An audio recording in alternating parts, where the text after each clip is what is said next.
Well, Nia Jax is back again, and nobody wanted or is happy about it. I get some things Triple H is doing, but this is not it. Like, who wanted Nia Jax back, yo? What is she useful for?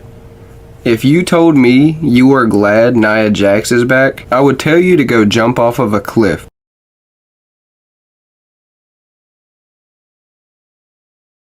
If Nia Jax is your favorite wrestler, I'm sorry, yo. I'm sorry that she's your favorite wrestler. Jey Uso started the show. He gets on the mic and starts talking a little. Kevin Owens shows up and gets on the mic and says him and Sammy welcomes Jey back to Raw, but it's going to take a little bit to earn his respect. Judgment Day interrupts and say they are the ones that run the show, and Jey can join the Judgment Day anytime he wants. Then Dom tries to talk, but the crowd is too loud. Kevin says Sammy's not here, but he's here for a fight. Jey says don't worry about Sammy not being here because he's here. Kevin says let's do it and starts beating the shit out of the Judgment Day. Then we got to Jey Uso and Kevin Owens versus Finn Balor and Damian Priest at the Judgment Day. Later on in the match, Jey Uso gets tagged in, starts going off, gets the Judgment Day outside, and then leaps on the motherfuckers. Jey Uso accidentally kicked Kevin, Finn hit his finish, pinned Kevin, Judgment Day gets the win. It wasn't the best match, but Jey did his thing. Cuts to backstage with Kevin and Jey. Jey says it was an accident, but Kevin's not having it. Tells Jey he might as well dye his hair purple. Then the Miz comes out. Tozawa also comes out. Then we got Miz versus Tozawa. Basically a squash match. Miz hit 3 skull-crushing finales and got the win. Not surprised. Imperium comes out. Gunther shows up in a suit. He gets in the ring, gets on the mic, says, to the surprise of nobody, his written history, he is the longest reigning Intercontinental Champion of all time. Chad Gable interrupts, says he has beat Gunther once and he'll do it again. Gunther tells Gable he's a terrible father, starts hitting Gunther, gets beat. Otis shows up, gets his ass beat too, and then Ciampa shows up with a chair.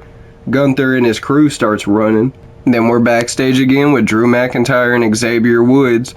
Woods says you shouldn't disrespect Kofi like that, and you're just jealous that Kofi won his championship at WrestleMania with fans and you didn't. Then we got to Drew McIntyre versus Xavier Woods. A few minutes into the match, Drew slings Woods over the damn announce table. Later on in the match, Drew hit his Claymore, gets the win. Match wasn't the best, but I'm glad we're heading towards a Drew heel turn. Cody Rhodes comes out, gets on the mic, gets interrupted by Dominic and JD. Dom started some shit. Cody beats the shit out of JD and Dominic. Then we get to Chelsea Green versus Shayna Baszler. It was a fucking squash match. After the match, Piper gets in the ring, starts going for Baszler. Zoe comes out and starts helping Baszler for whatever reason. Seth Rollins made his way to the ring. He got on the mic, called out Nakamura. He didn't show up. Nakamura's just beating the fuck out of Ricochet. Then it cut to backstage with Jey Uso and Finn Balor. Finn says the offer is always open to join the Judgment Day.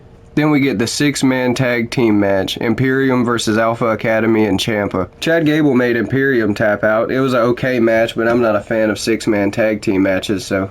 Then we get to the main event, Raquel versus Rhea Ripley. During the final minutes of the match, out of nowhere, Nia Jax shows up. No. Helps Rhea Ripley get the win. Then she starts attacking Rhea. That Raw was anime, but I don't know why is it always Nia Jax returning. Like, yo,